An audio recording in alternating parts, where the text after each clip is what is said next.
Hello दोस्तों, आज हम बात करेंगे शिया सुन्नी के इख्तलाफात के बारे में।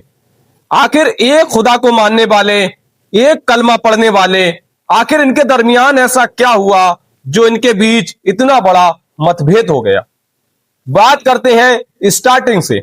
जब मोहम्मद सल्लल्लाहु अलैहि वसल्लम 632 ईस्वी में इस दुनिया से रुखसत हो गए तो पूरी उम्मत एक बड़े इम्तिहान से गुजर रही थी। सवाल यही था कि अब उम्मत की क़यादत किसके हाथों में जाए। उस वक्त इस्लाम तेजी से फैल रहा था, कोई मुकम्मल सियासी निजाम तय नहीं हो पा रहा था। यही वजह बनी पहले इख्तलाफात यानी मतभेद की। एक गिरोह का मानना था कि हुकूमत का सरबराह यानी लीडर मशवरा यानी सूरा से तय होना चाहिए। इस सोच के तहत अबू बकर रजी अल्लाह अन्हो को पहला खलीफा बनाया गया। दूसरी तरफ कुछ लोगों का यकीदा यह था कि क़यादत अहले बैत के पास जानी चाहिए और उनके नजदीक हजरत अली इस मुकाम के सबसे बड़े हकदार थे। यहां एक बात समझ लो, इस वक्त कोई जंग नहीं हुई थी बल्कि सिर्फ सोच का इख्तलाफात था। इसके बाद दौर आता है खलीफाओं का, हजरत अबू बकर, हजरत उमर इब्ने अल खत्ताब और फिर उस्मान गनी का। इसी दौरान इस्लामी सियासत बहुत तेजी से फैल रही थी, लेकिन अंदर ही अंदर कुछ बेचैनी पैदा हो रही थी। तीसरे खलीफा हजरत उस्मान के दौर में कुछ लोगों ने एतराज किया कि हुकूमत में उनके करीबी लोगों को ज्यादा ओहदे दिए जा रहे हैं। धीरे धीरे ये नाराजगी बगावत में बदल गई और 656 ईस्वी में कुछ बागियों ने उन्हें शहीद कर दिया। यहीं से असल फितना शुरू होता है। उस्मान की शहादत के बाद हजरत अली रजी अल्लाह अन्हु खलीफा बने। अब सवाल यह उठता था कि उस्मान के कातिलों को पहले सजा दी जाए या पहले हालात काबू किए जाए।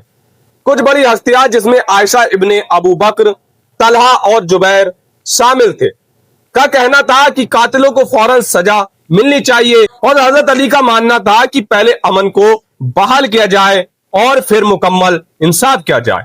यह इख्तिलाफात जंग की वजह बनी और जिसे जंगे जमल कहा जाता है। इस्लाम की तारीख की वो पहली जंग थी जिसमें मुसलमान आपस में आमने सामने आए। इसके बाद दूसरा बड़ा टकराव शुरू होता है जंगे सिफ़ीन में। इस जंग में एक तरफ हजरत अली थे और दूसरी तरफ सियाम यानी सीरिया के गवर्नर हजरत मुआविया। उनका भी यही मुतालबा था कि हजरत उस्मान के कातिलों को पहले सजा दी जाए। जंग लंबी चली और आखिर में सुलह के जरिए जंग को खत्म करने की बात कही गई, लेकिन यही फैसला हजरत अली के खुद साथियों को मंजूर नहीं हुआ। उन्होंने कहा कि हुक्म सिर्फ अल्लाह का होना चाहिए। यही लोग आगे चलकर खारजी कहलाए। इन्हीं खारजियों में से एक शख्स ने 661 ईस्वी में हजरत अली को नमाज के दरमियान शहीद कर दिया। इसके बाद हुकूमत हजरत मुआविया के पास गई और वहीं से उमैयद दौर शुरू हुआ।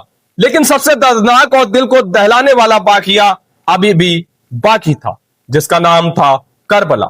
680 ईस्वी में मुआविया का बेटा यजीद हाकिम बना, लेकिन हुसैन इब्ने अली ने उसकी बैत कबूल करने से इनकार कर दिया क्योंकि उनके नजदीक यह हुकूमत इंसाफ और दीन के उसूलों पर कायम नहीं थी।